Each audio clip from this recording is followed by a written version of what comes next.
I do understand what OBS means. It's open broadcasting software. It is for it's just for like streaming and stuff. Okay.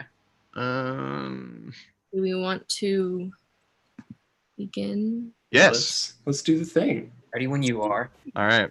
Okay, so I guess go around and introduce yourselves first. All right. Whoever wants to go I'll first. start. Dan.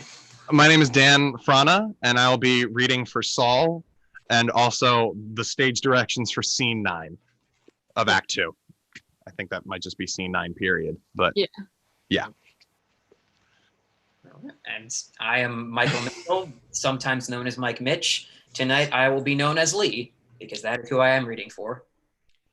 Hi, I'm Michael Beverley, and I will be reading the part of Austin. And I am Meghan Baker, and I will be reading the first part of the stage directions and also Mom in Scene 9. So we will begin. Act 1, Scene 1. Night. The sound of crickets in dark. Candlelight appears in an alcove illuminating Austin. Seated at a glass table, hunched over a writing notebook, pen in hand, cigarettes burning in the ashtray. A cup of coffee, a typewriter is on the table. Stacks of paper, and a candle is burning. Soft moonlight fills the kitchen, illuminating Lee. Beer in hand, a six-pack on the counter behind him. He's leaning against the sink, mildly drunk. He takes a slug of beer. So, Mom took off for Alaska, huh? Yeah? Sort of left you in charge. Well, she knew I was coming down, so she offered me the place. Keeping the plants watered? Yeah? Keeping the sink clean? She don't like even a single tea leaf in the sink, you know. Yeah, I know. She gonna be up there a long time? I don't know. Kind of nice for you, huh? Whole place to yourself. Yeah, it's great.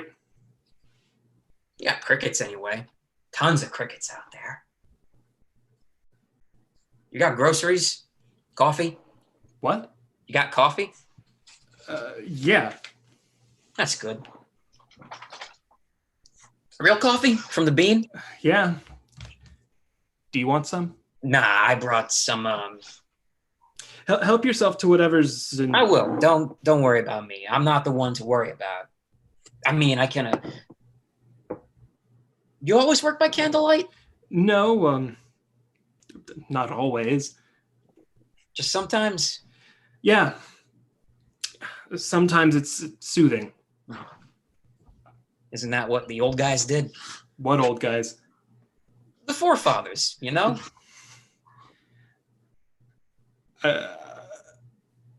Forefathers. Isn't that what they did? Candlelight, burning into the night, cabins in the wilderness. I suppose. I'm not bothering you, am I? I mean, I don't want to break into your concentration or nothing. No, it's all right. That's good. I mean, I realize your line of work demands a lot of concentration. No, it's okay. You probably think I'm not fully able to comprehend something like that, huh? Like what? That stuff you're doing, that art, you know, whatever you call it. It's just a little research. You may not know it, but I did a little art myself once. You did? Yeah, I did some of that. I fooled around with it. No future in it. What'd you do? Never mind what I did. Just never mind about that. It was ahead of its time. So you went to see the old man, huh? Yeah, I seen him. How's he doing? Same. He's just doing about the same. I was down there too, you know. What do you want? An award? You want some kind of medal? You went down there. He told me about you. What did he say? He told me. Don't worry. Well, You don't have to say nothing. I wasn't. You were gonna make something up, something brilliant. You gonna be down here for very long, Lee? Might be. Depends on a few things. You got some friends down here? I know a few people, yeah. Well, you can stay here as long as I'm here. I don't need your permission, do I? No, I mean, she's my mother too, right? right, Lee. She might just as easily ask me to take care of her place as you. That's right. I mean, I know how to water plants.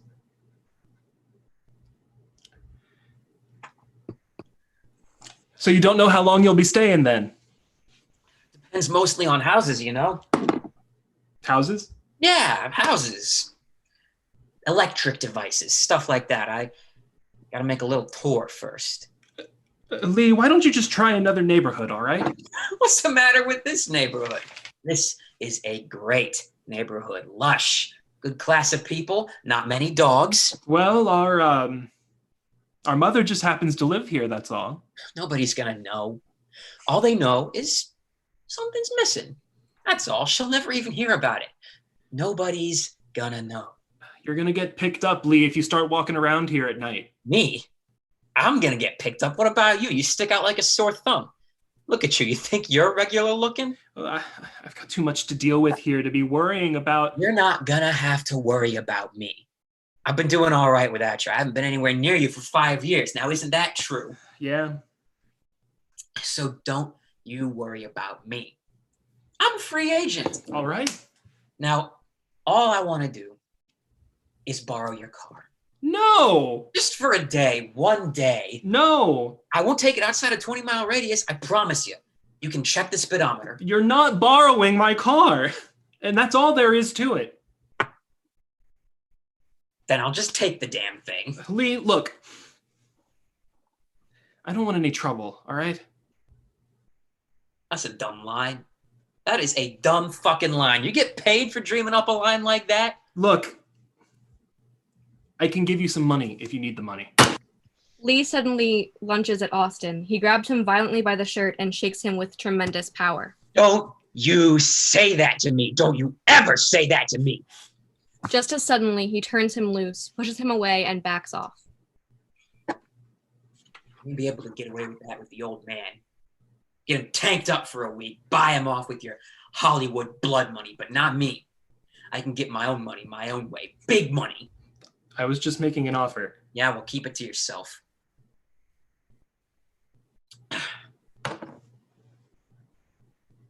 Those are the most monotonous fucking crickets I ever heard in my life. I kind of like the sound. Yeah. You're supposed to be able to tell the temperature by the number of pulses. You believe that? The temperature. Yeah. The air, how hot it is. How do you do that? I don't know. Some woman told me that. She was a botanist, so I believed her. Where'd you meet her? What? The woman. Botanist? I met her on the desert. Been spending a lot of time on the desert. What are you doing out there? I forget. Had me a pit bull of them for a while, but I lost him. A pit bull. Fighting dog. Damn, I made some good money off that little dog. Real good money. You could come up north with me, you know. What's up there? My family. Oh, that's right. You got the wife and the kitties now, don't you? House, car, the whole slam. That's right. You could spend a couple of days, see how you like it. I got an extra room. Too cold up there. You want to sleep for a while? I don't sleep. Lights to black. Scene 2. Morning. Austin is watering plants with a vaporizer. Lee sits at the glass table in the alcove drinking a beer. I never realized the old lady was so security-minded. How do you mean? Made a little tour this morning. She's got locks on everything. Locks and double locks and chain locks and... What's she got that's so valuable? Antiques, I guess. I don't know. Antiques. Brought everything with her from the old place, huh? Just the same crap we always had around. Plates and spoons. I guess they had a personal value to her. Personal value. Yeah, just a lot of junk. Most of it's phony anyway. Idaho decals. Now, who in the hell wants to eat off a plate with the state of Idaho staring you in the face? Every time you take a bite, you get to see a little bit more. Well, it must mean something to her, or she wouldn't have saved it. Yeah, well, personally, I don't want to be invaded by Idaho when I'm eating. When I'm eating, I'm home. You know what I'm saying? I'm not drifting, I'm home. I don't need my thoughts swept off to Idaho. I don't need that. Did you go out last night? Why? I thought I heard you go out. Yeah, I went out. What about it? I just wondered. Damn coyotes kept me awake, Oh, yeah, I heard them. They must have killed somebody's dog or something. yapping their fool heads off. They don't yap like that on the desert. They howl. The city coyotes here. Well, you don't sleep anyway, do you? You're pretty smart, aren't you? How do you mean? I mean, you never had any more on the ball than I did, but here you are getting invited to prominent people's houses, sitting around talking like you know something. They're not so prominent. They're a hell of a lot more prominent than the houses I get invited to. Well, you invite yourself. That's right, I do. In fact, I probably got a wider range of choices than you do, come to think of it. I wouldn't doubt it. In fact, I've been inside some pretty classy places in my time, and I never even went to an Ivy League school either. You want some breakfast or something? Breakfast? Yeah. Don't you eat breakfast? Look, don't worry about me, pal. I can take care of myself. You just go ahead as though I wasn't even here, all right? Austin goes towards the kitchen. He makes coffee. So where'd you go off to last night? I went up in the foothills there, up in the San Gabriels. Heat was driving me crazy. Wasn't it hot out in the desert? Different kinds of heat. Out there, it's clean. It cools off at night. It's a nice little breeze. Where were you? The Mojave? Yeah, the Mojave. That's right. I haven't been out there in years. I'll pass needles there. Oh, yeah? Yeah, up here it's different. This country's real different. Well, it's been built up. Built up. Wiped out is more like it. I don't even hardly recognize it. Yeah, but the foothills are the same, though, aren't they? Pretty much. It's funny going up there. The smells and everything. Used to catch snakes up there, remember? You caught snakes. Yeah, you'd pretend you were Geronimo or some damn thing. You used to get right out to lunch. Oh, I enjoyed my imagination. That what you call it? Looks like you're still enjoying it.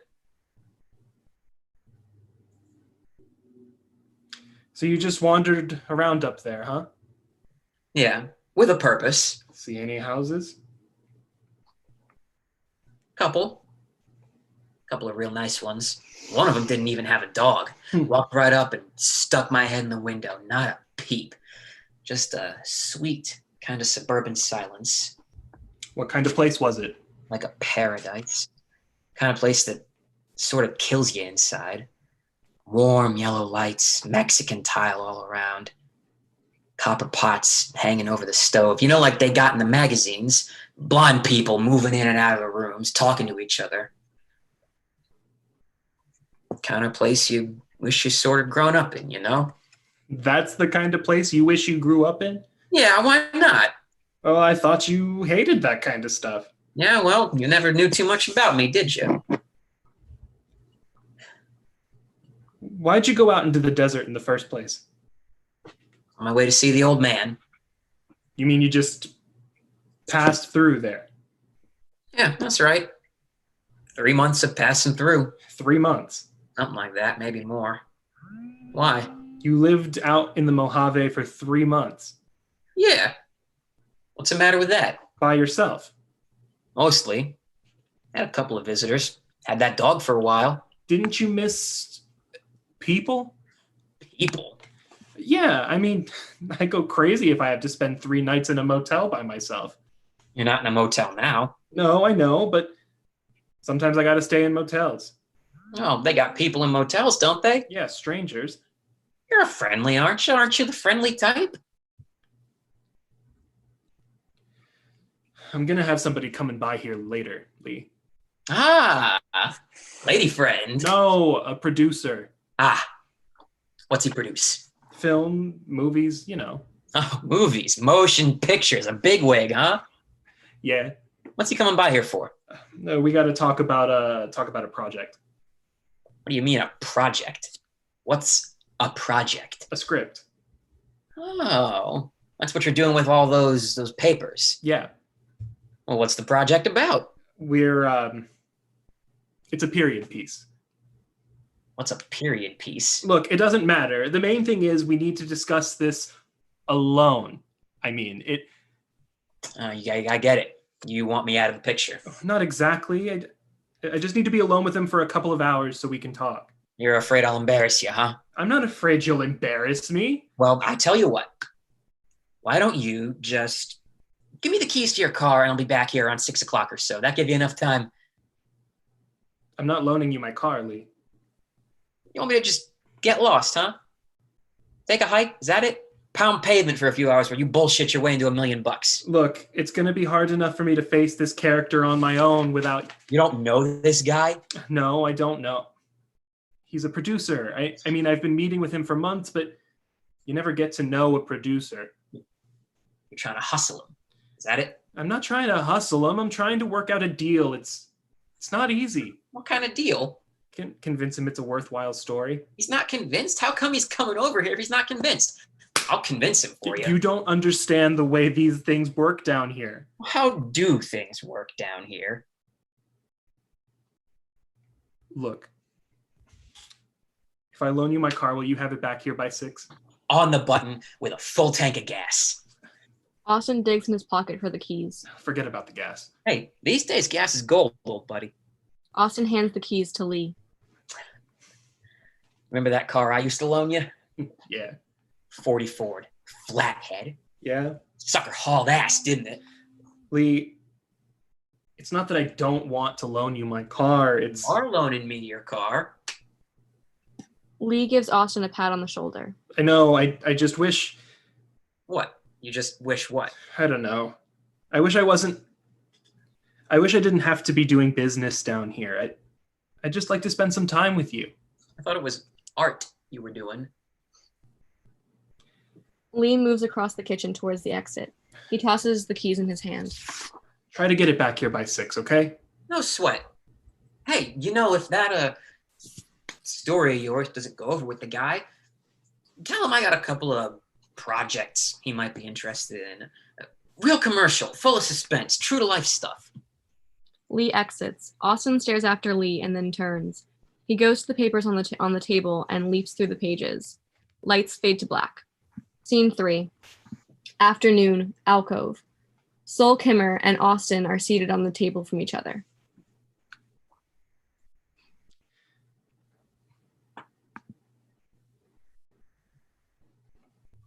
Dan? I'm here. Sorry. I forgot about this scene. Okay. Well, to tell you the truth, Austin, I've never felt so confident about a project in quite a long time. Well, that's good to hear, Saul. I am absolutely convinced we can get this thing off the ground. I mean, we'll have to make a sale to television, and that means getting a major star, somebody bankable. But I think we can do it. I really do. Don't you think we need a first draft before we approach a star? No, not at all. I don't think that it's necessary. Maybe a brief synopsis. I don't want you to touch the typewriter until we have some seed money. That's fine with me. I mean, it's a great story. Just the story alone. You've really managed to capture something this time. Well, I'm glad you like it, Saul. Lee enters abruptly into the kitchen, carrying a stolen TV set. Oh, shit.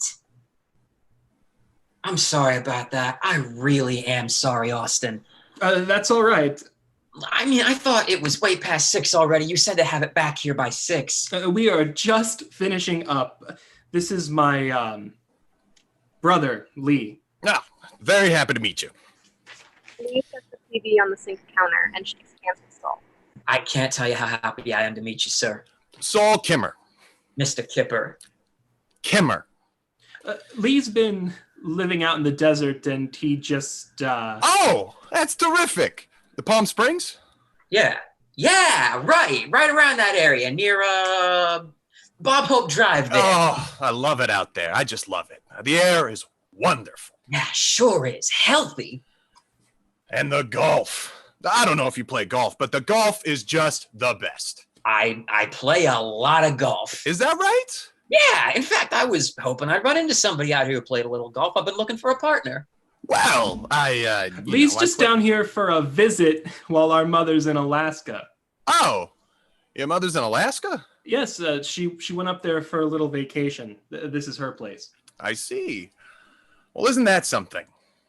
Alaska. What kind of handicap do you have, Mr. Kimmer? Oh, I'm just a Sunday duffer, really. You know. Well, that's good, because I haven't swung a club in months. Well, we ought to get together sometime and have a little game. Austin, do you play? Saul mimes a Johnny Carson golf swing. No, I don't. I've watched it on TV. How about before tomorrow morning, bright and early? We could go out there and put in 18 holes before breakfast. Well, I've got several appointments, and No, I mean real early, crack of dawn, while the dew's still thick on the fairway. Sounds really great. Austin could be our caddy. Now that's an idea. I don't know the first thing about golf. There's nothing to it, isn't that right, Saul? He'd pick it up in 15 minutes. Sure, doesn't take long. Of course, you have to play for years to find your true form. We'll give you a quick rundown on the club faces, the irons, the woods. Show you a couple of pointers on the basic swing. Might even let you hit the ball a couple of times. What do you think, Saul? Why not? I think it'd be great. I haven't had any exercise in weeks. That's the spirit. We'll have a little orange juice right afterwards. Orange juice? Yeah, vitamin C. Nothing like a shot of orange juice after a round of golf. Hot showers, snapping towels at each other's privates. Real sense of fraternity. Oh, you make it sound very inviting, I must say. It really does sound great. Then it's a date. Well, I'll call the country club and see if I can arrange something. Great. Boy, I sure am sorry I busted in on y'all in the middle of your meeting. Oh, it's quite all right. We were just about finished anyway. I can wait out in the other room if you want. No, really, it's Just fine. got some color TV back from the shop. I can watch a little amateur boxing now. Me Oh, and Austin oh, yes. You don't fool around in television, do you, Saul? I have in the past produced some TV specials, network stuff, but it's mainly features now. That's where the big money is, huh? Yes, that's right. Why don't I call you tomorrow, Saul, and we'll get together. We can have lunch or something. That'd be terrific. Right after the golf. What? You can have lunch right after the golf. Oh, right. Austin was telling me that you're interested in stories. Well, we develop certain projects that we feel have commercial potential. What kind of stuff do you go in for? Oh, the usual, you know. Good love interest, lots of action. Westerns? Sometimes.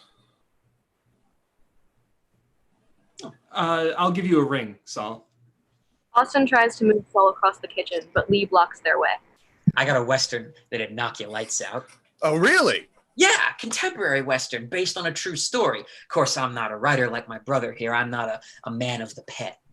Well, I mean, I maybe can we tell you a story right off the tongue, but I can't put it down on paper. That don't make any difference, though, does it? No, not really. I mean, plenty of guys have stories, don't they? True life stories. Must have been a lot of movies made from real life. Yes, I suppose so. I haven't seen a good Western since Lonely Are the Brave. You remember that movie? No, I'm afraid I don't Kirk Douglas. recall. Hell of a movie. You remember that movie, Austin? Yeah. The man dies for the love of a horse. Is that right? Yeah. You hear the horse just screaming at the end of it. Rain's coming down, horse is screaming. Then there's a shot. Blam! Just a single shot like that. And there's nothing but the sound of the rain. And Kirk Douglas is riding in the ambulance, riding away from the scene of the accident. And when he hears that shot, he knows that his horse has died. He knows. And you see it in his eyes. And his eyes die. Right inside his face. And then his eyes close. And you know that he's died too. You know that Kirk Douglas has died from the death of his horse. Well, it sounds like a great movie. Mm-hmm. I'm sorry I missed it. Yeah, you shouldn't have missed that one. I'll have to try and catch it sometime. Arrange a screening or something. Well, Austin, I'll have to hit the freeway before rush hour. And Ushering him towards the exit. It's good seeing you, Saul. Austin and Saul shake hands. So you think there's room for a real Western these days? A true-to-life Western? Well, I don't see why not. Why don't you tell the story to Austin and have him write a little outline? Huh? You take a look at it then? Yes, sure. I'll give it a read through. Always eager for new material. That's great. You really read it then? It would be just my opinion, of course. That's all I want, just an opinion. I happen to think it has a lot of possibilities.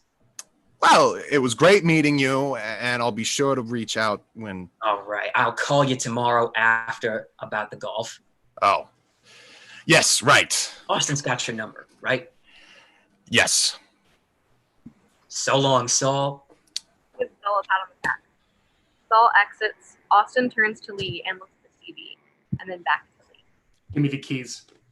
Austin extends his hand. Lee doesn't move. He just stares at Austin, smiling, like glass.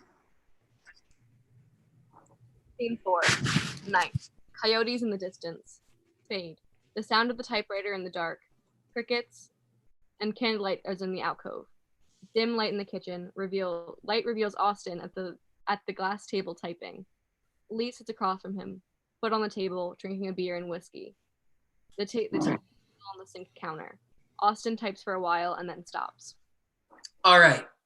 Now read it back to me. I'm not reading it back to you, Lee. You can read it when we're finished. I can't spend all night on this.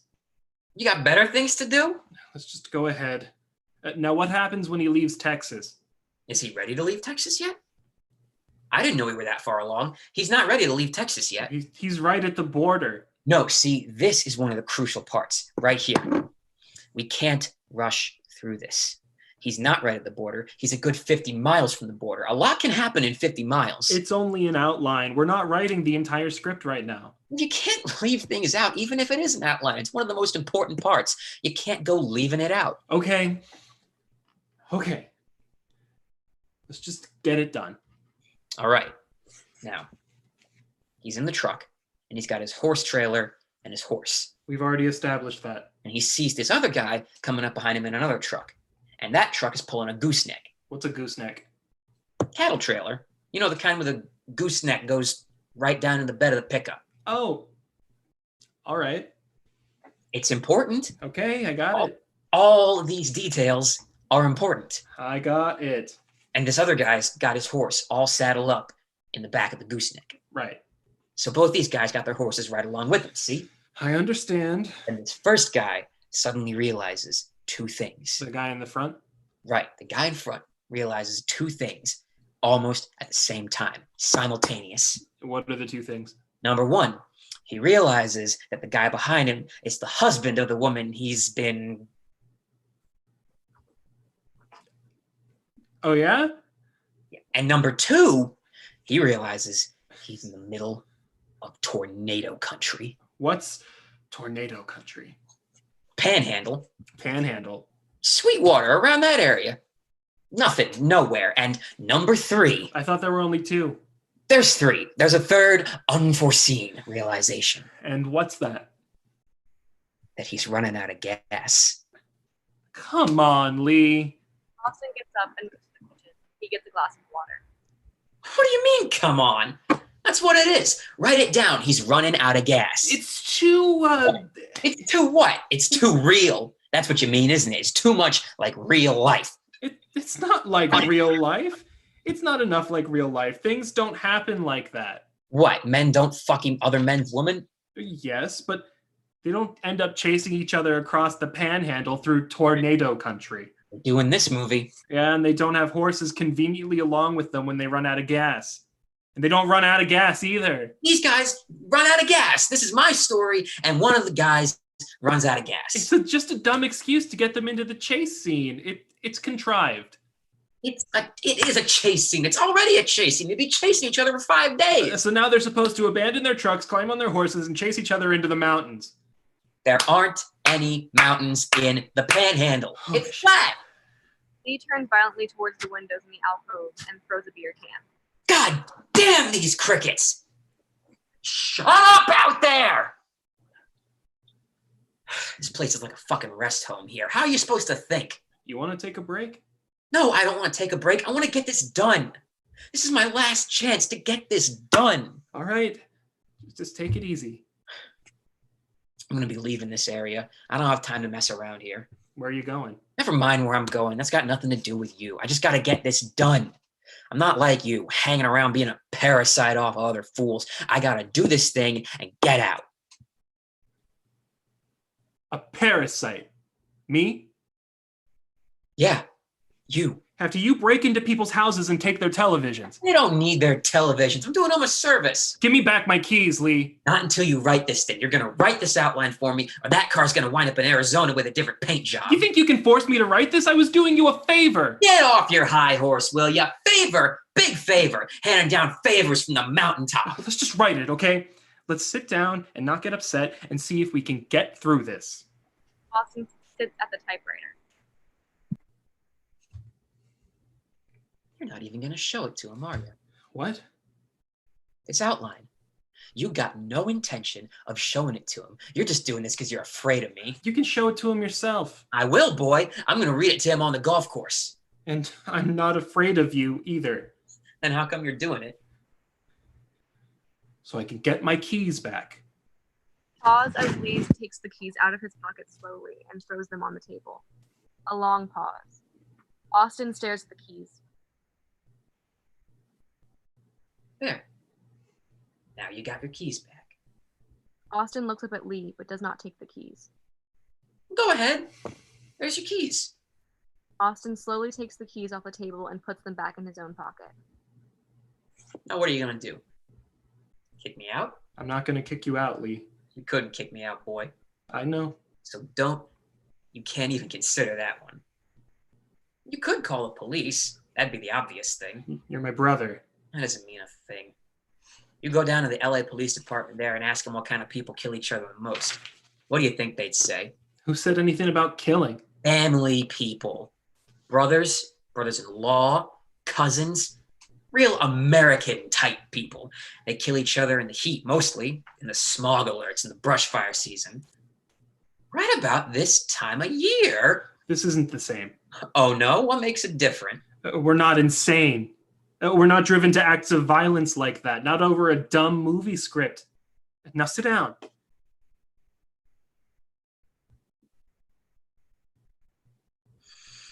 Maybe not. Maybe you're right. Maybe we're too intelligent, huh? We got our heads on our shoulders. One of us even has an Ivy League diploma. Now, that means something, don't it? Doesn't that mean something? Look, I'll write this thing for you, Lee. I don't mind writing it. I just don't want to get all worked up about it. It's not worth it. And now come on, let's just get through it, okay? I think there's easier money. Lots of places I could pick up thousands, maybe millions. I don't need this shit. I could go up to Sacramento Valley and steal me a diesel. 10,000 a week, dismantling one of those suckers. 10,000 a week. No, really, look. I'll write about it for you. I think it's a great idea. Nah, you got your own work to do. I don't want to interfere with your life. I mean, it's a real fantastic... If you could sell this, turn it into a movie, I mean it. You think so, huh? Absolutely. You could really turn your life around, you know? Change things. Get me a house, maybe. Sure. You could get a house. You could get a whole ranch if you wanted to. A ranch. I could get a ranch. Of course you could. You know what a screenplay sells for these days? No. What's it sell for? A lot. A whole lot of money. Thousands? Yeah, thousands. Millions? Well, let's not get... The old man out of hock then. Maybe. Maybe? What do you mean, maybe? I mean, it might take more than money.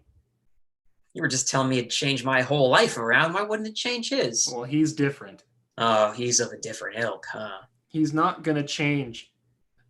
Let's leave the old man out of it. That's right. He's not going to change, but I will.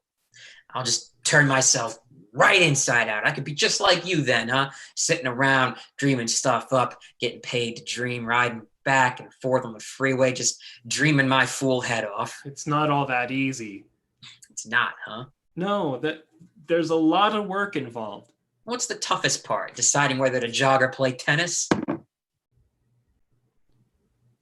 Well, look, you can stay here, do whatever you want to, borrow the car, come in and out. It doesn't matter to me. It's not my house. I'll help you write this thing or not. Just let me know what you want. Just tell me. Oh, so now you're suddenly at my service. Is that it? What do you want to do, Lee? Long pause. Lee stares at him.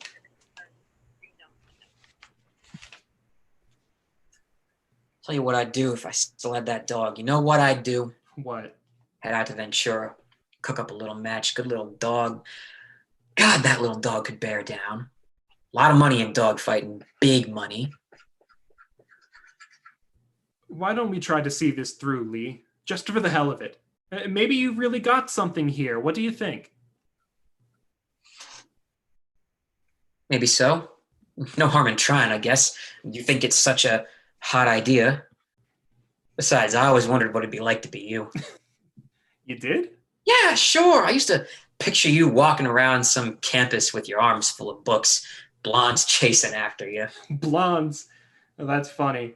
What's funny about it? Because I always used to picture you somewhere. Where'd you picture me? I don't know. Different places, adventures. You were always on some adventure. Yeah? And I used to say to myself, Lee's got the right idea. He's out there in the world, and here I am. What am I doing? Well, you're setting yourself up for something. I guess. We better get started on this thing then. Okay. Austin sits up at the typewriter. He puts a new paper in. Oh, can I get the keys back before I forget? You said I could borrow the car if I wanted, right? Isn't that what you said? Yeah, right. Austin takes the keys out of his pocket. He takes the keys slowly and he places them in his hand. I could get a wrench, huh?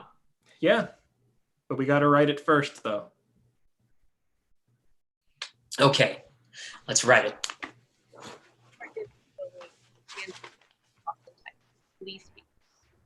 So they take off after each other straight into an endless black prairie. The sun is just coming down and they can feel the night on their backs. What they don't know is that each one of them is afraid, see? Each one separately thinks he's the only one that's afraid. And they keep riding like that straight into the night, not knowing. And the one who's chasing doesn't know where the other guy is taking him. And the one who's being chased doesn't know where he's going. Lights to black. Typing stops in the dark. Crickets fade. Theme. Morning. Lee is at the table alcove with a set of golf clubs and a fancy leather bag. Austin is at the sink washing a few dishes. He really liked it, huh? He wouldn't have given me these clubs if he didn't like it. He gave you the clubs. Yeah, I told you he gave me the clubs. The bag, too. I thought he just loaned them to you. He said it was part of the advance. A little gift-like gesture of his good faith. He's giving you an advance? Now, what's so amazing about that? I told you it was a good story. You even said it was a good story. Well, that's really incredible, Lee. You know how many guys spend their whole lives down here trying to break into the business, just trying to get through the door? I got no idea. How many? How much of an advance is he giving you? Plenty. We were talking big money out there. Ninth hole is where I sealed the deal. He made a firm commitment. Absolutely. Well, I know Saul, and he doesn't fool around when he says he likes something. I thought you said you didn't know him. Well, I'm familiar with his tastes. I let him get two up on me going into the back nine. He was sure he had me cold. You should have seen his face when I pulled out the old pitching wedge and plopped it pin high, 2 feet from the cup. He about shit his pants. Where'd a guy like you ever learn how to play golf like that? He says.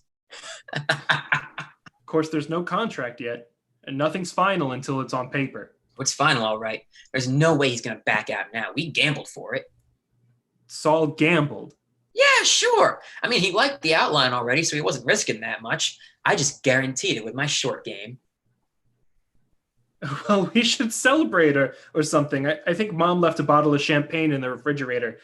We should have a little toast. Austin gets glasses from the cupboard, goes to the refrigerator, and pulls out a bottle of champagne. You shouldn't ought to take her champagne, Austin. She's going to miss that. Oh, she's not going to mind. She'd be glad we put it to good use. I'll get her another bottle. Besides, it's perfect for the occasion. You're going to get a nice fee for writing the script, of course. Straight fee. Austin stops. He stares at Lee and puts the glasses and bottle on the table. I'm writing the script. That's what he said. Said we couldn't hire a better screenwriter in the whole town. But I'm already working on a script. I've got my own project. I don't have time to write 2 scripts. Nah, he said he was going to drop the other one. What? You mean mine? He's going to drop mine and do yours instead. Now, look, Austin, it's just beginner's luck, you know? I mean, I sank a 50-foot putt for this deal. No hard feelings. Austin goes to the phone wall, grabs it, and starts dialing. He's not going to be in, Austin. Told me he wouldn't be in till late this afternoon. Oh, I can't believe this. I just can't believe it. Are you sure he said that? Why would he drop mine? That's what he told me. He can't do that without telling me first. Without talking to me, at least he wouldn't just make a decision like that without talking to me. Well, I was kind of surprised myself, but he was real enthusiastic about my story. What?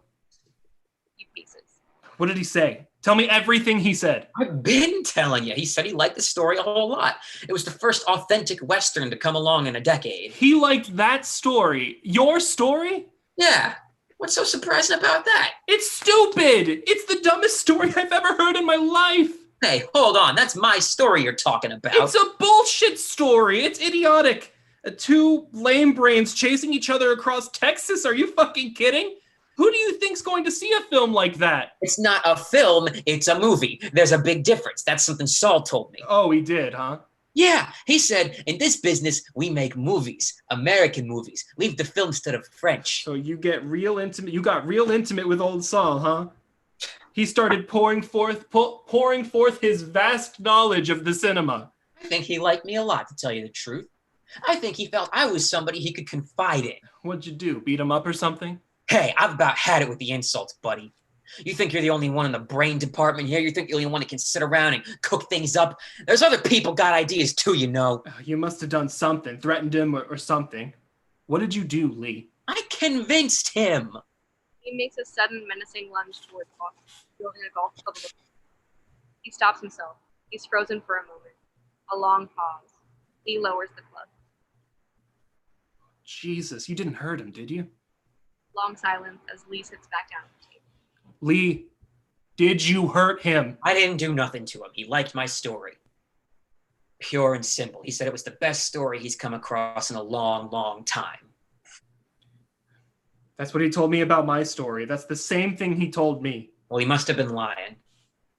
He must have been lying to one of us anyway. You can't come into town and start pushing people around. They're gonna put you away. I never pushed anybody around. I beat him fair and square. They can't touch me anyway. They can't put a finger on me. I'm gone. I can come in through the window and go out through the door. They never knew what hit him. You're stuck. You're the one that's stuck, not me. So don't be warning me what to do in this town. Pause. Austin crosses the table. He sits down at the typewriter. He rests. Lee, come on, level with me, will you? It doesn't make any sense that suddenly he'd throw my idea out the window. I've been talking to him for months. I've got too much at stake. Everything's riding on this project. What's your idea? It's just a simple love story. What kind of love story? I'm not telling you. Huh, afraid I'll steal it, huh? Competition's getting kind of close to home, isn't it? Where did Saul say he was going? He said he was going to take my story to a couple studios. That's my outline, you know. I wrote that outline. You've got no right to be peddling it around. You weren't ready to take credit for it last night. Give me my keys. What? The keys. I want my keys back. Where are you going? Just give me my keys. I gotta take a drive. I gotta get out of here for a while. Where are you going, Austin? I might just drive out to the desert for a while. I gotta think. You can think here just as good. This is the perfect setup for thinking. We got some writing to do here, boy. Now let's just have us a little toast. Relax. We're partners now. He pops the cork of the champagne bottle. He pours 2 drinks as the lights fade to black. Scene 6. Afternoon. Lee and Saul are in the kitchen. Austin is in the alcove. Now you tell him. You tell him, Mr. Kipper. Kimmer. Kimmer, you tell him what you told me. He doesn't believe me. I don't want to hear it. It's really not a big issue, Austin. I was simply amazed by your brother's story, and I just wanted to... Amazed? You lost a bet. You gambled with my material. That's really beside the point, Austin. I'm ready to go all the way with your brother's story. I think it has a great deal of merit. I don't want to hear about it, okay? Go tell it to the executives. Tell it to somebody who's going to turn it into a package deal or something. A TV series. Don't tell it to me. But I want to continue with your project too, Austin. It's not as though we can't do both. We're big enough for that, aren't we? We? I can't do both. I don't know about we. See what I tell you? He's totally unsympathetic. Austin, there's no point in our going to another screenwriter for this. It just doesn't make sense. You're brothers. You know each other. There's a familiarity with the material that just wouldn't be possible otherwise. There's no familiarity with the material. None. I don't know what tornado country is. I don't know what a gooseneck is, and I don't want to know. He's a hustler. He's a bigger hustler than you are, and if you can't see that, then it's over. Hey, now, hold on. I didn't have to bring this bone back to you, boy. I persuaded Saul here that you were the right man for the job. You don't have to go throwing up favors in my face. Favors? I'm the one who wrote the fucking outline. You can't even spell. Your brother told me about the situation with your father. What? That's right. Now we have a clear-cut deal here, Austin. We have big studio money standing behind this thing, just on the basis of your outline. What did he tell you about our father? Well, that he's destitute. He needs money. That's right. He does. Austin shakes his head. He stares at them both. This little assignment is supposed to go towards the old man? A charity project? Is that what this is? Did you cook this up on the 9th green too? It's a big slice, Austin. I gave him money. I already gave him money. You know that. He just drank it all up. This is a different deal here. We can set up a trust for your father, a large sum of money. It can be doled out to him in parcels so he can't misuse it. Yeah, and who's doing the doling? Your brother volunteered. That's right. I'll make sure he uses it for groceries. I'm not doing the script. I'm not writing this crap for you or anybody else. You can't blackmail me into doing this. You can't threaten me into it. There's no way I'm doing it. So just give it up, both of you. Well, that's it then.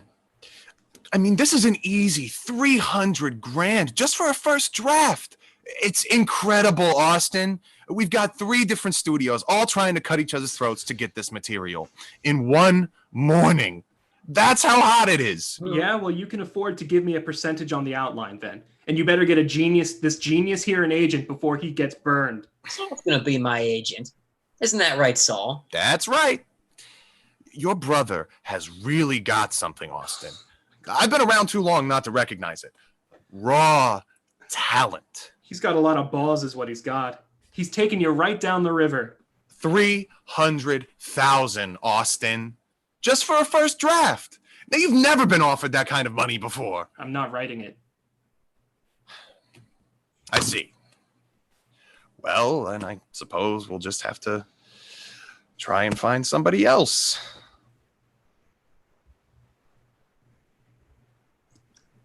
Let's just get another writer then. Right, Saul? Just hire somebody with good enthusiasm, somebody who can recognize the value of a good story. Sorry about this, Austin. Yeah. I mean, I was hoping we can continue both things, but now I don't see how that's possible. So you're just dropping my idea altogether. Is that it? Just trade horses in midstream after all these months of meetings? I wish there was another way. I've got everything riding on this, Saul. You know that it's my only shot. If this falls through, I have to go with what my instincts tell me. Your instincts. My gut reaction. You lost. That's your gut reaction. You lost a gamble. And now you're trying to tell me you like his story? How could you possibly fall for that story? It's as phony as the Hopalong Cassidy. What do you see in it? I'm curious. It has the ring of truth, Austin. Truth? It is true. Something about the real West. Why? Because it's got horses? Because it's got grown men acting like little boys. Something about the land. Your brother is speaking from experience. So am I. But nobody's interested in love these days, Austin. Let's face it. That's right. Oh, he's been camped out in the desert for 3 months, talking to cactus. What's he know about what people want to see on the screen? I drive on the freeway every day. I swallow the smog. I watch the news in color. I shop in the Safeway. I'm the one who's in touch, not him. I have to go now, Austin. There's no such thing as the West anymore. It's a dead issue. It's dried up, Saul, and so are you. Saul stops and turns it off. Maybe you're right. But I have to take a gamble, don't I? You're a fool to do this, Saul. I've always gone on my hunches. Always. And I've never been wrong. I'll talk to you tomorrow, Lee. All right, Mr. Kimmer. Maybe we could have some lunch. Fine with me. I'll give you a ring. Saul exits, lights to black as brothers look at each other from distance. Scene 7. Night. Coyotes and crickets. Sound of the typewriter in the dark. Candlelight up on Lee at a typewriter, struggling to type with a one-finger system. Austin sits sprawled out on the kitchen floor with a whiskey bottle, drunk. Red sails in the sunset, way out on the blue. Please carry my loved one home safely to me. Red sails in the sunset. Knock it off, will ya? I'm trying to concentrate here. You're not trying to concentrate. Yeah, that's right. Now you're trying to concentrate. Between you, the coyotes, and the crickets, I thought don't have much of a chance. Between me, coyotes, and the crickets. What a great title. I don't need a title. I need a thought. A thought. Here's a thought for you. I'm not asking for your thoughts. I got my own. I can do this thing on my own. You're going to write an entire script on your own. That's right. Here's a thought. Saul Kimmer. Shut up, will ya? He thinks we're the same person. Don't get cute. He does. He's lost his mind, poor old Saul. He thinks we're one and the same. Why don't you just ease up on that champagne? This isn't champagne anymore. We went through the champagne a long time ago. This is serious stuff. The days of champagne are long gone. Well, go outside and drink it. Well, I'm enjoying your company, Lee. For the first time since your arrival, I'm finally enjoying your company. And now you want me to go outside and drink alone? That's right. Lee reads the paper in the typewriter. He makes an eraser. You think you'll make more progress if you're alone? You might drive yourself crazy. I could have this thing done in a night if I had a little silence. Oh, well, you'd still have the crickets to contend with. The coyotes, the sounds of the police helicopters prowling above the neighborhood, slashing their searchlights down through the streets, hunting for the likes of you. I'm a screenwriter now. I'm legitimate. Screenwriter. That's right. I'm on salary. It's more than I can say for you. I got an advance coming. This is true. This is very true. In advance. Well, maybe I ought to go out and try my hand at your trade, since you're doing mine. Ha! Lee attempts to write some more, but gets the ribbon tangled up. Trying to rethread it as they continue talking. Oh, well, why not? You don't think I've got what it takes to sneak into people's houses and steal their TVs? You couldn't steal a toaster without losing your lunch. Austin stands in struggle, supporting himself by the sink. You don't think I could sneak into somebody's house and steal a toaster? Go take a shower or something, will ya? Lee gets more tangled up with the typewriter ribbon, pulling it out of the machine as though it was a fishing line. You really don't think I could steal a crummy toaster? How much you want to bet I can't steal a toaster? How much?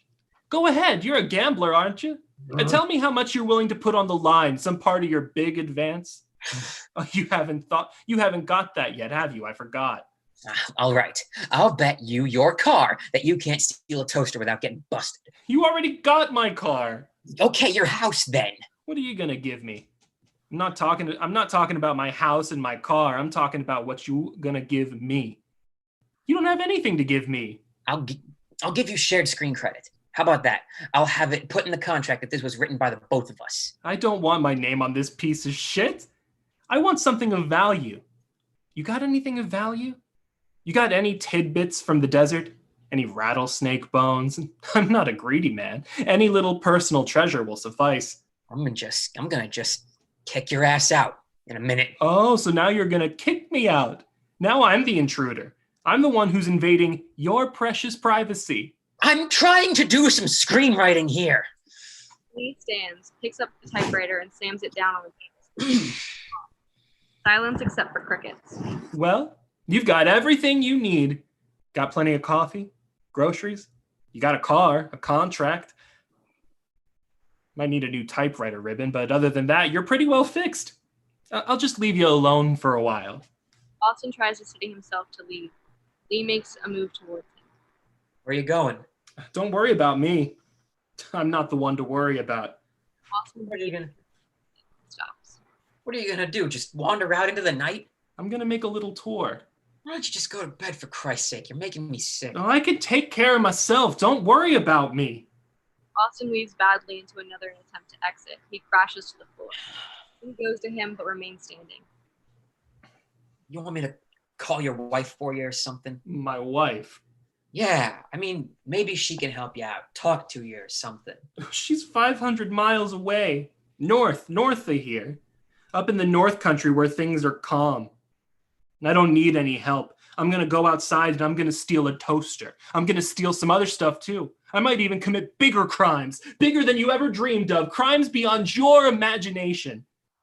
Austin manages to get himself vertical and tries to head for the exit again. Just hang on a minute, Austin. Why? What for? You don't need my help, right? You've got a handle on the project, and besides, I'm looking forward to the smell of the night.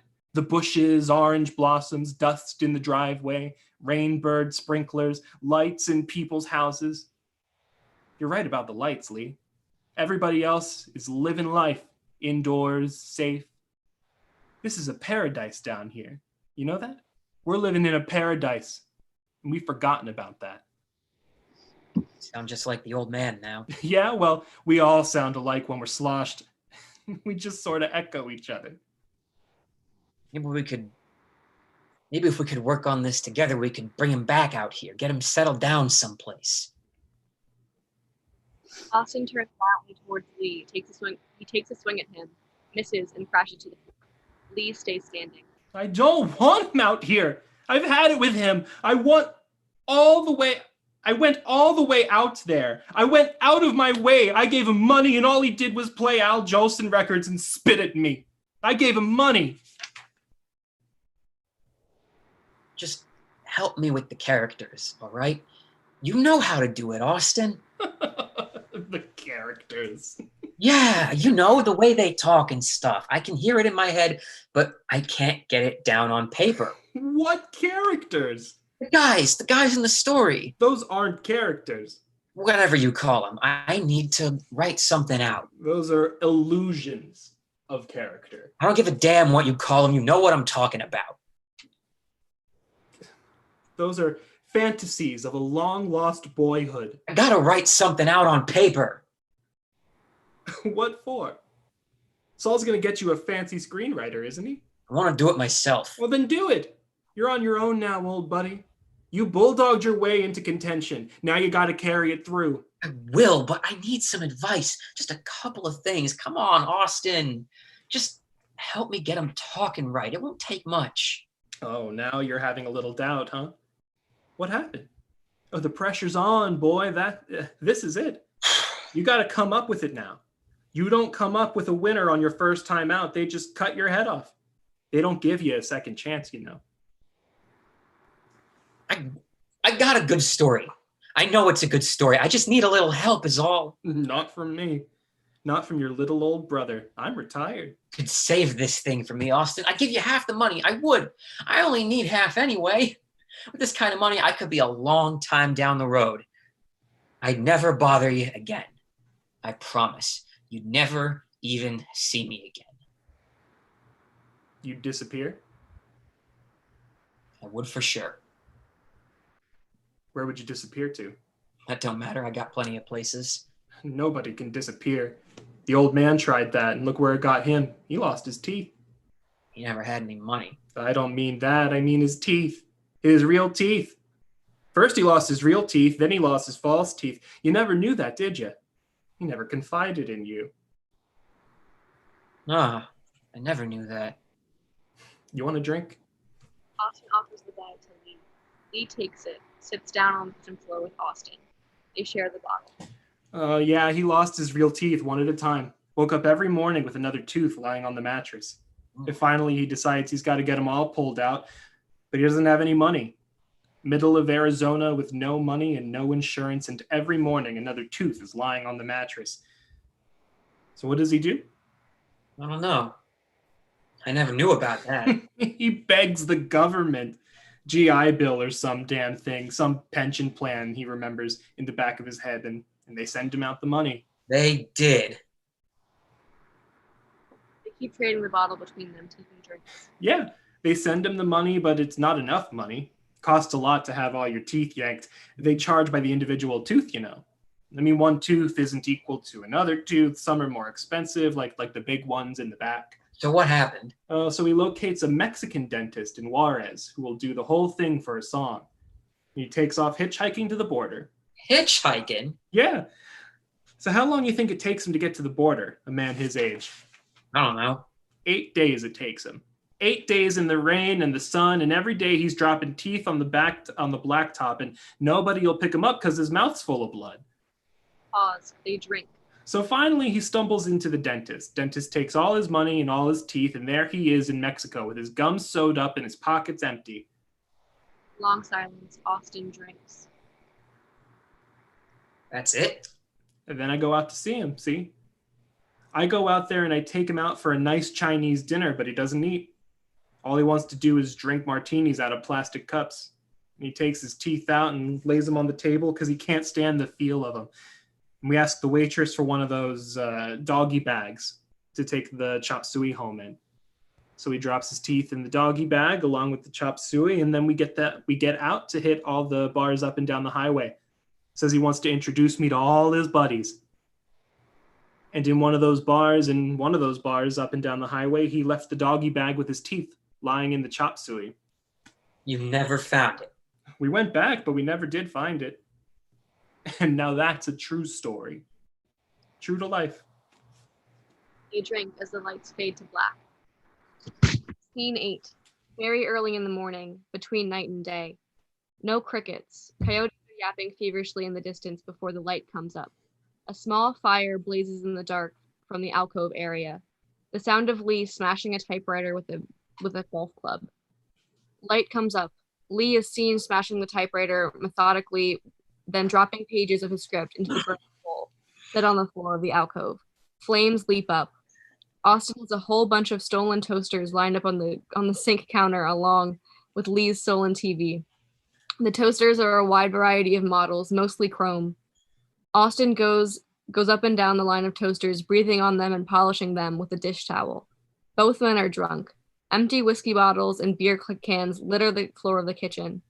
They share a half-empty bottle on one of the chairs in the alcove.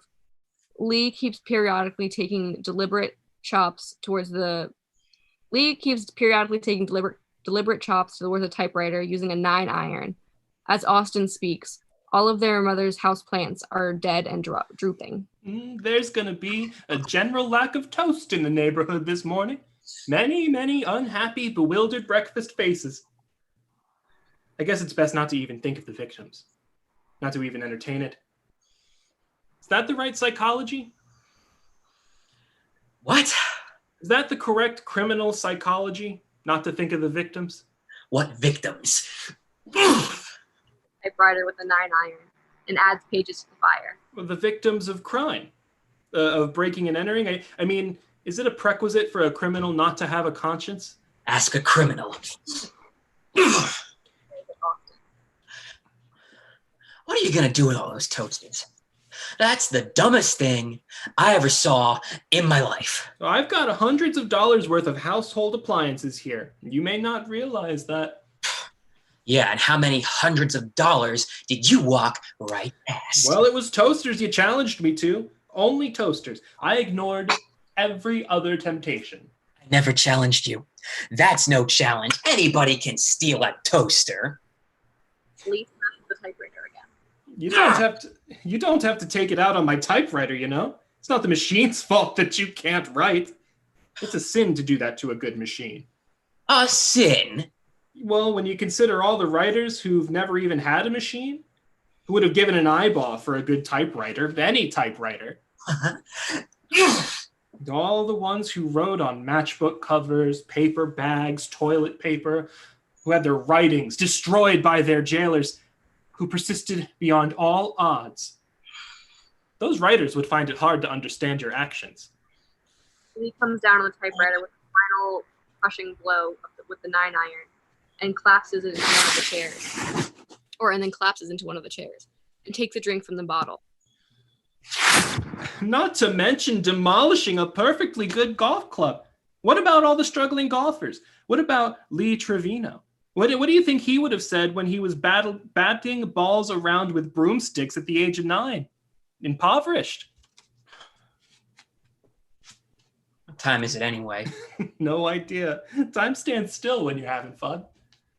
Is it too late to call a woman? You know any women? I'm a married man. I mean a local woman. He looks out at light coming through the window above the sink. It's either too late or too early. You're the nature enthusiast. Can you tell the time by the light in the sky? Orient yourself around the North Star or something? I can't tell anything. Maybe you need a little breakfast. Some toast. How about some toast? He goes to the cupboard and pulls out a loaf of bread and starts dropping slices into every toaster. Lee stays sitting, drinks, and watches Austin. I don't need toast. I need a woman. A woman isn't the answer. Never was. I'm not talking about permanent. I'm talking about temporary. We'll just test the merits of these little demons, see which brands have the tendency to burn, see which ones can produce a perfectly golden piece of fluffy toast. How much gas you got in your car? I haven't driven my car in a few days. I haven't had an opportunity to look at the gas gauge. Take a guess. You think there's enough in there to get me to Bakersfield? Bakersfield? What's in Bakersfield? Never mind what's in Bakersfield. You think there's enough goddamn gas in the car? Sure. Sure. You could care less, right? Let me run out of gas on the grapevine. You could give a shit. So I'd say there was enough gas to get you just about anywhere, Lee, with your determination and guts. What the hell time is it anyway? He pulls out his wallet and starts going through dozens of small pieces of paper. He drops some of them onto the floor and others into the fire. Very early.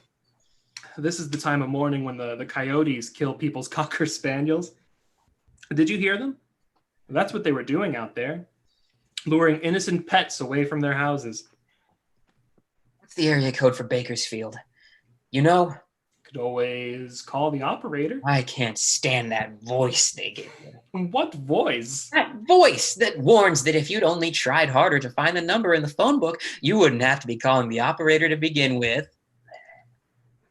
Lee gets up, holding a slip of paper from his wallet. He steps towards the hole in the wall, yanks the receiver, and starts dialing. Well, I don't understand what you'd want to talk to anybody else anyway. I mean, you can talk to me. I'm your brother. I want to talk to a woman. I haven't heard a woman's voice in a long time. Not since the botanist? What? Nothing. Red sails in the sunset, way out in the blue. Please carry my loved one home safely to me. Hey, knock it off, will ya? This is long distance here. Bakersfield? Yeah, Bakersfield. It's in Kern County. Well, what county are we in? You better get yourself a 7-Up, boy. One county's as good as any other. Austin hums Red Sails softly as Lee talks into the phone. Yeah, operator. Look, first off, I want to know the area code for Bakersfield. Right, Bakersfield. Okay, good. Now I want to know if you can help me track somebody down. No, I mean a phone number. Just a phone number. Okay. Okay, the name is Melly Ferguson. Melly. I don't know, Melly. Maybe. Yeah, maybe Melanie. Yeah, Melanie Ferguson. Okay. What? I can't hear you so good. Sounds like you're under the ocean. You got 10 Melanie Fergusons? How can that be? 10 Melanie Fergusons in Bakersfield. Just give me all of them. What do you mean? Give me all 10 Melanie Fergusons. That's right. Just a second. Give me a pen. I don't have a pen. Give me a pencil then. I don't have a pencil. Just a second, operator. You're a writer and you don't have a pen or a pencil. I'm not a writer. You're a writer. Look, I'm on the phone here. Get me a pen or a pencil. I gotta watch the toast. Hang on a second, operator. The phone drop and then starts pushing all the doors in the kitchen out on the floor. He starts pouring all of the doors from the kitchen out on the floor and dumping the contents. Searching for a pencil, Lee watches him casually. Last time I tried to live with people, boy. She's a social person, doesn't she? Here I am. I can't believe it. I am in a desperate situation. This would never happen out in the desert. I would never be in this situation out in the desert. Isn't there a pen or a pencil in this house? Who lives in this house anyway? Our mother. How come she don't have a pen or a pencil? She's a social person, isn't she? Doesn't she have to make shopping lists? She's gotta have a pencil. All right, operator. Operator? Hey, operator! God damn it! Off the wall and throws it down. He goes back to the chair and falls into it. Drinks and a long pause. She hung up? Yeah, she hung up. I knew she was gonna hang up. You heard it in her voice. He starts going through his slips of paper again. Well, you're probably better off staying here with me anyway. I'll take care of you. I don't need taken care of, not by you anyway. Toast's almost ready. Austin starts buttering as it pops up. I don't want any toast. You gotta eat something. You can't just drink it. How long have we been drinking anyway? Maybe it was Fresno. What's the area code for Fresno? How could I have lost that number? She was beautiful. Why don't you just forget about that, Lee? Forget about the woman. She had green eyes. You know what green eyes do to me? I know, but you're not gonna get it on with her now anyway. It's done already. She's in Bakersfield, for Christ's sake. Yeah. It's dawn? Let's just have some toast and... What is it with this bullshit with the toast anyway? You make it sound like salvation or something. I don't want any goddamn toast. How many times I gotta tell you? Lee gets up and crosses upstage to the window in the alcove. He looks out. Austin butters toast. Well, it's like salvation, sort of. I mean, the smell, I love the smell of toast, and the sun's coming up. It makes me feel like anything's possible, you know? So go to church, why don't you? Like a beginning. I love beginnings. Oh, yeah? I've always been kind of partial to endings myself. What if I come with you, Lee? Lee turns toward Austin. What? What if I come with you? Out to the desert?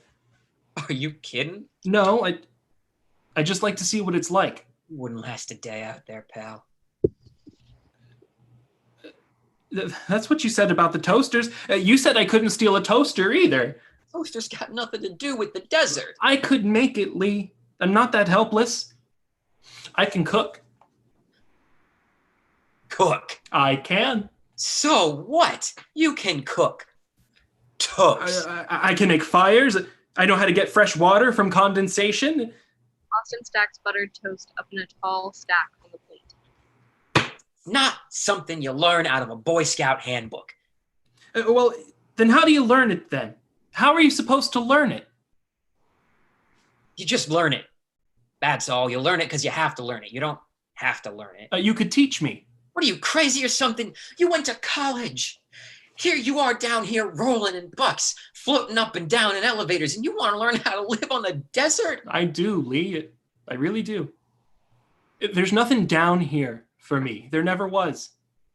When we were kids here, it was different. There was life here then. But now I keep coming down here thinking it's the 50s or something. I keep finding myself getting off the freeway at familiar landmarks that turn out to be unfamiliar.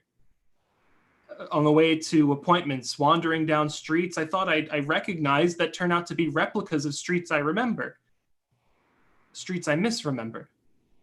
Streets I can't tell if I lived on or saw on a postcard. Fields that don't even exist anymore. There's no point crying about that now. There's nothing real down here, Lee. Least of all me. I can't save you from that. You can let me come with you. No dice, pal. You could let me come with you, Lee. Hey, do you think I actually chose to live out in the middle of nowhere? Do you? You think it's some kind of philosophical decision I took or something? I'm living out there because I can't make it here. And you're bitching to me about all your success. I'd cash it all in a second, and that's the truth. I can't believe this. Let me go with you. Stop saying that, will you? You're worse than a dog. Austin offers out a plate of neatly stacked toast to Lee. You want some toast? He knocks the plate out of Austin's hand. Toast goes flying. A long frozen moment where it appears that Lee might go all the way this time. Austin breaks it by slowly lowering himself onto his knees and begins gathering the scattered toast from the floor and stacking it back onto the plate. Lee begins to circle around Austin in a slow, predatory way, crushing pieces of toast in his wake. No words for a while. Austin keeps gathering toast, even the crushed pieces. Tell you what I'll do, little brother. Might just consider making you a deal. We'll trade. You write me up this screenplay thing, just like I tell you. I mean, you can use all your usual tricks and stuff, your fancy language, your artistic hocus pocus, but you gotta write everything.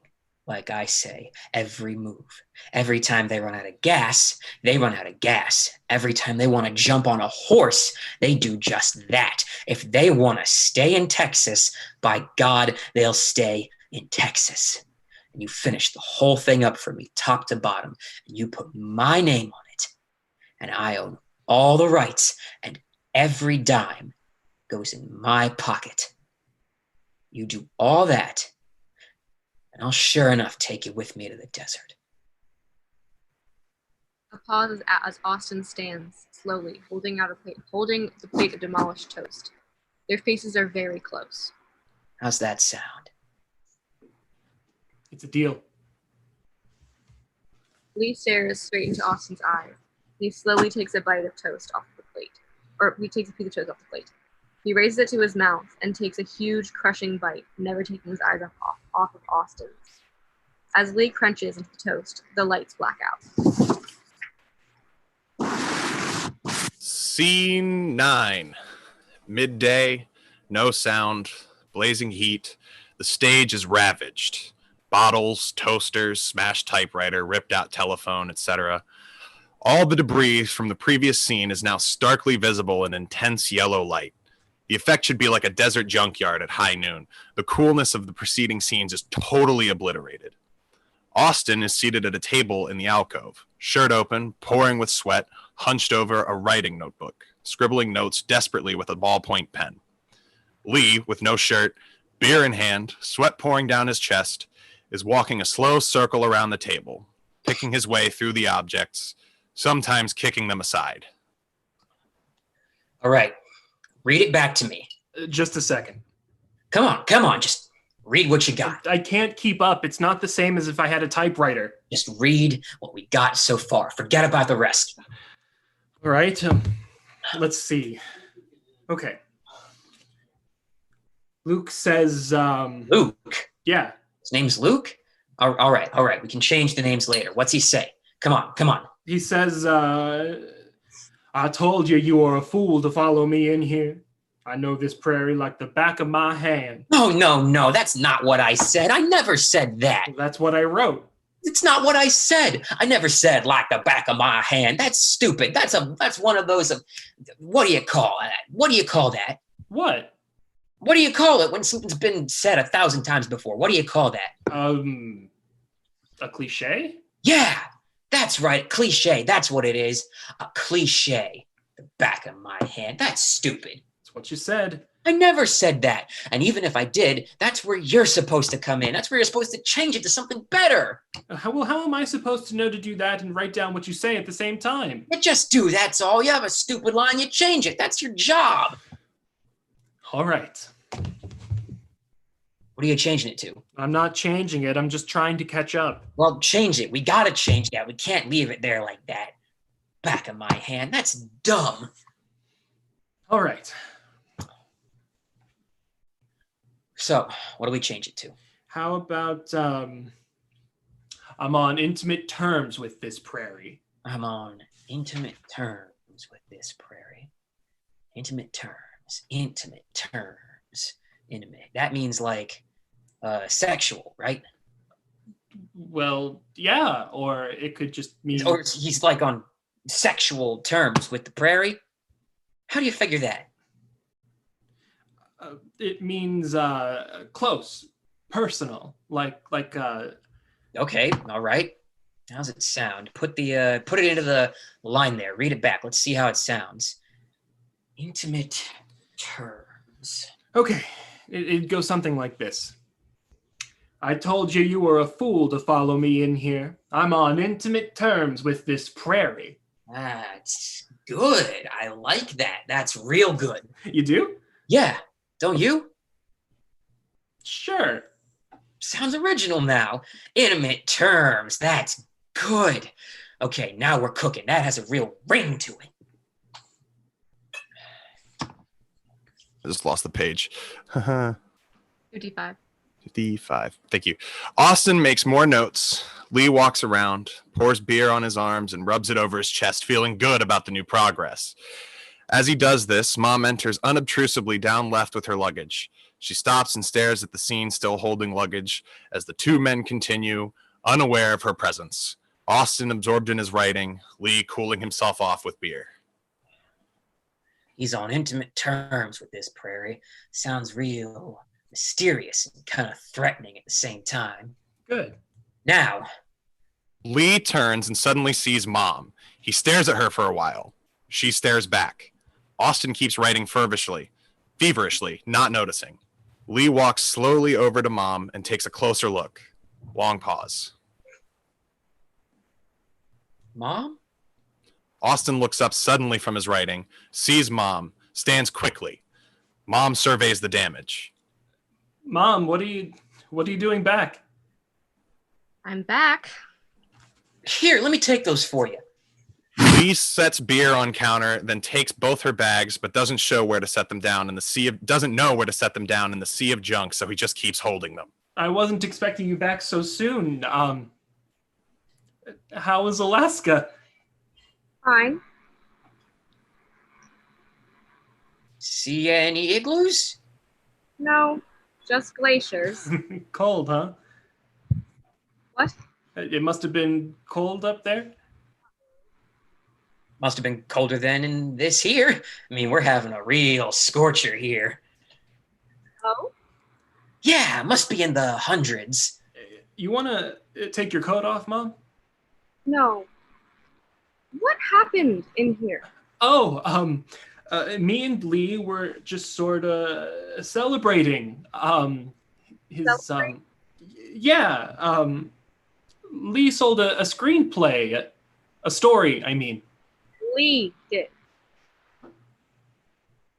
Yeah. Not you? No, him. You sold a screenplay? Yeah, that's right. We're just sort of finishing it up right now. That's what we're doing here. Me and Lee are going out to the desert to live. You and Lee? Yep, I'm taking off with Lee. You gonna go live with your father? No. We're going to a different desert, Mom. I see. Well, you'll probably wind up in the same desert sooner or later. What are all these toasters doing here? Well, we had a contest. Contest? Yeah. Lee won. Did you win a lot of money? Well, not yet. It's coming in any day now. What happened to your shirt? Oh, I was sweating like a pig and I took it off. Austin grabs Lee's shirt off the table and tosses it to him. Lee sets down suitcases and puts his shirt on. One hell of a mess in here, isn't it? Yeah, I'll clean it up for you, Mom. I just didn't know you were coming back so soon. I didn't either. What happened? Nothing. I just started missing all of my... Oh, Oh, they're all dead, aren't they? I guess you didn't have a chance to water. I was going to, and then Lee came and... Yeah, I distracted him a whole lot here, Mom. It's not his fault. Oh well. One less thing to take care of, I guess. Oh, that reminds me. You boys will never guess who's in town. Try and guess. What do you mean, Mom? Take a guess. Somebody very important has come to town. I read it coming down on the Greyhound. Somebody very important? You can guess. You'll never guess. Mom, we're trying to, Picasso. Picasso is in town. Isn't that incredible? Right now. Picasso's dead, Mom. No, he's not dead. He's visiting the museum. I read it on the bus. You have to go down there and see him. Mom... This is the chance of a lifetime. Can you imagine? We can all go down there and meet him, all three of us. I don't think I'm really up for meeting anybody right now. What's his name? Picasso. Picasso. You've never heard of Picasso? Austin, you've heard of Picasso. Mom, we're not going to have time. It won't take long. You can just hop in the car and go down there. An opportunity like this can come along every day. We're going to be leaving here, Mom. Oh. Yeah. We're both leaving? Well, we were thinking about that before, but now No, we are. We're both leaving. We've got it all planned out. Well, you can't leave. You have a family. I'm leaving. I'm getting out of here. I don't really think Austin's cut out for the desert, do you? No, he's not. I'm going with you, Lee. Listen. Yeah, he just burned up out there. We got to finish this screenplay and then we're going to take off. That's the plan. That's what you said. Come on, let's get back to work, Lee. I can't work under these conditions here. It's too hot. Then we'll do it out in the desert. Don't be telling me what we're going to do. Out in the house. We're just going to have to postpone the whole deal. I can't postpone it. It's gone past postponing. I'm doing everything you said. I'm writing down exactly what you tell me. Yeah, but you were right all along, see? It is a dumb story. Two lame brains chasing each other across Texas. That's what you said, right? I never said that. I'm just going to borrow some of your antiques, Mom. You don't mind, do you? Just a few plates and things. Silverware. Lee starts going through all the cupboards in the kitchen, pulling out plates and stacking them on the counter as Mom and Austin watch. You don't have any utensils in the desert? Nah, I'm fresh out. What are you doing? Well, some of those are very old, bone china. Tired of eating out of my bare hands. You know, it's not civilized. What are you doing? We made a deal. Couldn't you just borrow the plastic ones instead? I have plenty of plastic ones.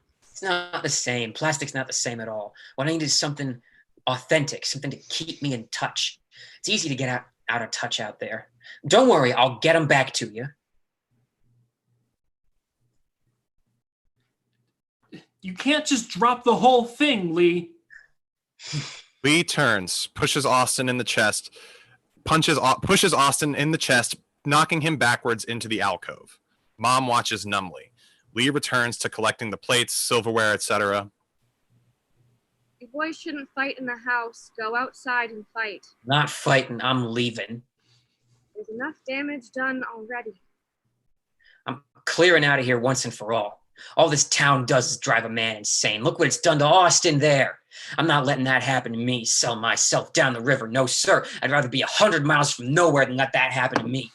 During this, Austin has picked up the ripped-out phone from the floor and wrapped the cord tightly around both his hands. He lunges at Lee, whose back is still to him, wraps the cord around Lee's neck, plants a foot in Lee's back, and pulls back on the cord, tightening it.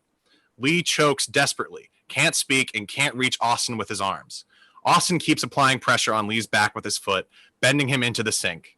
Mom watches. You're not going anywhere. You're not taking anything with you. You're not taking my car. You're not taking the dishes. You're not taking anything. You're staying right here. You have to stop fighting in the house. There's plenty of room outside to fight. You've got the whole outdoors to fight in.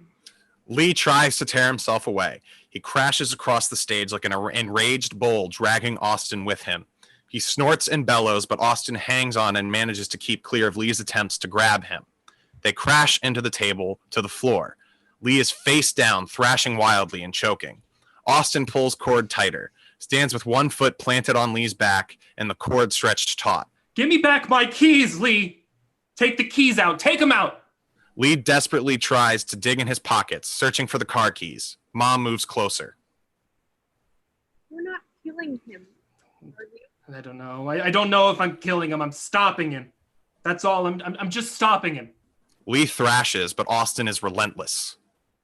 You gotta let him breathe a little bit. Throw the keys out, Lee. Lee finally gets keys out and throws them on the floor, but out of Austin's reach. Austin keeps pressure on the cord, pulling Lee's neck back. Lee gets one hand on the cord, but can't relieve the pressure. Reach me those keys, would you, Mom? Why are you doing this to him? Reach me the keys. Not until you stop choking him. I can't stop choking him. He'll kill me if I stop choking him. Kill you, he's your brother. Just give me the keys, would you? Pause. Mom picks keys up off the floor, hands them to Austin. Thanks. Would you let him go now? I don't know. He's not going to let me out of here. Well, you can't kill him. I can kill him. I can easily kill him. Right now. Right here. All I got to do is just tighten up. See? He tightens the cord. Lee thrashes wildly. Austin releases pressure a little, maintaining control. You see that? Savage thing to do. Yeah, well, don't tell me I can't kill him because I can. I can just twist. I can just keep twisting. Austin twists the cord tighter. Lee wakens. His breathing changes to a short rasp. Austin relieves pressure. Lee breathes easier, but Austin keeps him under control. I'm going to the desert, and there's nothing stopping me. I'm going by myself to the desert. Well, I'm going to go check into a motel. I can't stand this anymore. Don't go yet. I can't stay here. This is worse than being homeless. I'll get everything fixed up for you, Mom. I promise. Just stay a little while. We're going to the desert. Just wait. Lee thrashes. Austin subdues him. Mom watches holding luggage. It was the worst feeling being up there in Alaska, staring out a window. I never felt so desperate before. That's why when I saw the article of Picasso, I thought, Stay here, Mom. This is where you live. I don't recognize it at all. She exits with luggage. Austin makes a move toward her, but Lee starts to struggle, and Austin subdues him again with the cord. Lee, I'll make you a deal. You let me get out of here, just let me get to my car, all right, Lee? Give me a little head start, and I'll turn you loose. Just give me a little head start, all right? Lee makes no response. Austin slowly releases tension on the cord. Still nothing from Lee. Lee?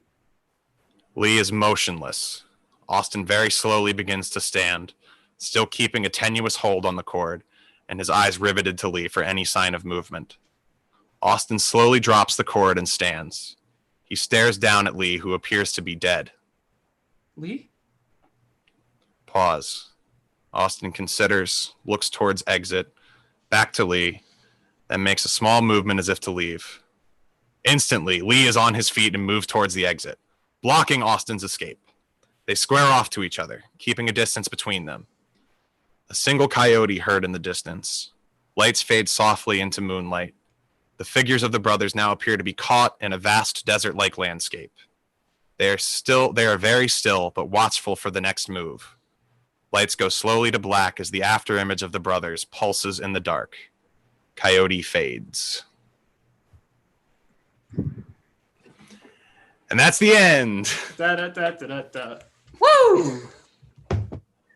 Alrighty. Well, that was Cool. fun. Yeah. Good times. Good time had by all, I hope. Let's check the live stream. Oh, Marshall said this is really great, guys. I don't know when he said that. Oh, thanks, Marshy. Cool. Thank you, Marshall. But yes, so wow, people. That's it, I guess. All right. That is it. And well, thank you, everybody. Thanks. Yes, thank you for everybody. watching. Anybody who did Time to or watch. does in the future. Yeah, good time. Very good time. Means a lot to us. Yes. It really does.